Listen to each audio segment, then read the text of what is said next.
Student, मैं Akhilesh Dwivedi civil jobs academy के YouTube channel में आपका बहुत बहुत स्वागत करता हूं। जैसा आप सभी जानते हैं कि MBPSC मेंस 2021 का बहुप्रतीक्षित रिजल्ट डिक्लेयर हो चुका है। इसमें चयनित होने वाले सभी स्टूडेंट्स को बहुत बहुत बधाई और शुभकामनाएं। रिजल्ट की पूरी डिटेल यहाँ पर दी गई है। टोटल 290 पोस्ट थी, उनके लिए रिजल्ट डिक्लेयर किया गया है। रिजल्ट के दो पार्ट हैं, part A, part B. Part A जो है ये जैसा कि आप सभी जानते ही हैं, पार्ट ए में मेन लिस्ट है और इस लिस्ट में 794 स्टूडेंट सिलेक्ट हुए हैं। ये पूरी लिस्ट यहाँ पर देखिए दी गई है। और दूसरा जो पार्ट है, पार्ट बी, उसमें प्रोविजनल लिस्ट है और इसमें 252 स्टूडेंट सिलेक्ट हुए हैं। इसकी ये लिस्ट है। तो इस तरीके से दो भागों में ये रिजल्ट दिया गया है। इसके पहले भी इस तरह के रिजल्ट आए हैं, 87% और 13%। ये जो रिजल्ट है कई मायनों में उलटफेर वाला रहा है।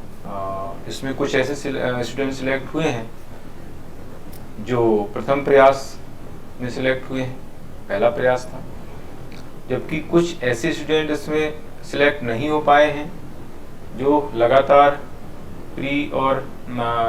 प्री मेंस इंटरव्यू दे रहे हैं, काफ़ी समय से तैयारी कर रहे हैं। उनका सिलेक्शन इसमें दुर्भाग्यवश नहीं हो पाया है। तो इसके कुछ रीजन मैंने सोचे हैं, इसका मैंने एनालिसिस किया है, तो उसके कुछ रीजन मैं आप लोगों को यहाँ पर बताने वाला हूँ। सबसे बड़ा जो रीजन इसका मुझे लग रहा है, सिलेक्शन होने अथवा नहीं होने का सबसे बड़ा जो रीजन है वो है आयोग ने जो है इस बार जो 2021 का मेंस हुआ है उसमें मेंस की कॉपी जो है छोटी कर दी, उसका साइज छोटा कर दिया है। इससे क्या हुआ है कि बहुत सारे स्टूडेंट अच्छे ढंग से लिख नहीं पाए, प्रेजेंट नहीं कर पाए। दो लाइनों के बीच जो गैप था वो बहुत कम हो गया, जिससे जिनकी राइटिंग बड़ी रहती है वो स्टूडेंट जो है प्रॉपर तरीके से लिख नहीं पाए। तो इस वजह से जो है प्रॉब्लम हुई। तो बड़ा कारण ये मुझे लगता है। इसके अलावा पोस्ट कम रही हैं, इस बार 290 पोस्ट रही हैं, तो स्वाभाविक पोस्ट जब कम रहेंगी तो बच्चे भी कम सिलेक्ट होंगे। ठीक है। इसके अलावा एक राइटिंग का फैक्टर रहता है, वो हमेशा से ही रहा है। क्योंकि छोटी कॉपी हुई है तो लिखने में प्रॉब्लम आई। कॉपी का जो स्तर था, कॉपी की जो क्वालिटी थी वो भी अच्छी नहीं थी, ऐसा स्टूडेंट द्वारा बताया गया है ना। तो इससे जो है राइटिंग उतनी प्रॉपर नहीं आई। क्योंकि ऑन स्क्रीन चेकिंग होती है तो इस वजह से जो है राइटिंग काफ़ी मायने रखती है। एक और कारण है थर्ड पेपर, जो हमेशा से ही फैक्टर रहा है, एक रीजन रहा है सिलेक्शन होने या नहीं होने का। तो थर्ड पेपर जिनका बिगड़ा है उनका सिलेक्शन इसमें नहीं हो पाया है। तो ये 3-4 फैक्टर मैंने सोचे हैं। एक तो कॉपी की साइज का छोटा होना, पोस्ट कम होना और राइटिंग फैक्टर, और तीसरा पेपर साइंस का पेपर, मैथ्स का पेपर। तो ये कुछ कारण ऐसे रहे हैं। आगे मैं बताने वाला हूँ कि किस तरीके से आगे स्टूडेंट को तैयारी करना चाहिए। जो इंटरव्यू के लिए अपेयर हुए हैं, जो इंटरव्यू देने वाले स्टूडेंट हैं,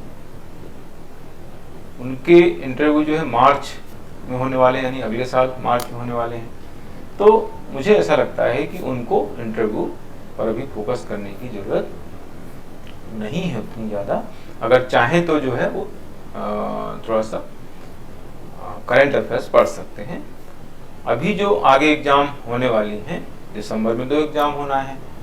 पहले 2023 की प्री होगी, फिर 2022 का मेंस होगा, है ना।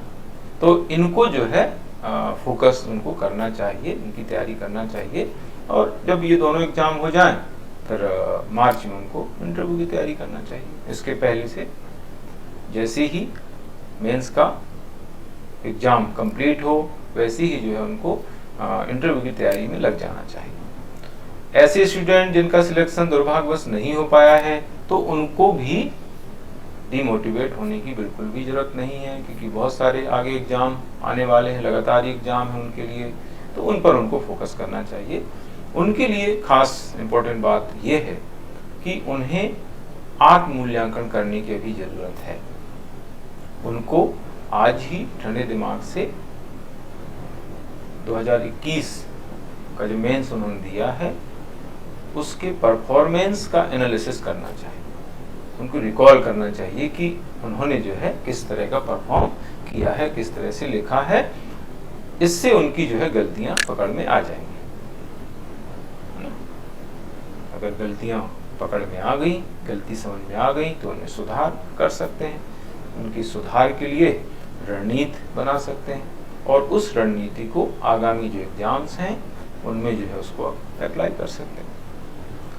एक्चुअली में क्या होता है कि स्टूडेंट अपनी गलती पहचान ही नहीं पाता है, या कभी कभी पहचानने का प्रयास भी नहीं करता है। कई स्टूडेंट तो अपनी गलती मानते ही नहीं। उनको ऐसा लगता है कि हमने तो अच्छा लिखा था और आयोग ने हमारी कॉपी सही ढंग से चेक नहीं की, यानी पूरा जो दोष है आयोग पर मढ़ दिया जाता है और अलग अलग तरीके से अजीबोगरीब जो है एक्सक्यूज स्टूडेंट्स द्वारा दिए जाते हैं। इससे क्या होता है, गलती उसको समझ में नहीं आती, बार बार वही गलती वो दोहराता रहता है। इससे उसका सिलेक्शन नहीं हो पाता है। इसलिए अपनी गलती को पहचानें और उन गलतियों में सुधार लाने के लिए काम करें, तो मैं समझता हूँ आपका सिलेक्शन जरूर होगा। MPPSC प्री मेंस इंटरव्यू के लिए बहुत से वीडियो मेरे हमारे YouTube चैनल पर अपलोड किए गए हैं।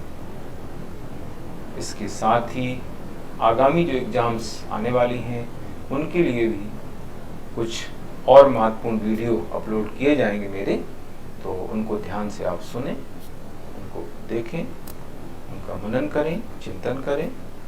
जो भी और गाइडेंस की ज़रूरत हो आप यहाँ पर आके मिल सकते हैं, मुझसे जानकारी ले सकते हैं। आज के लिए इतना ही। सभी को बधाई, शुभकामनाएं, गुड लक, जय हिंद।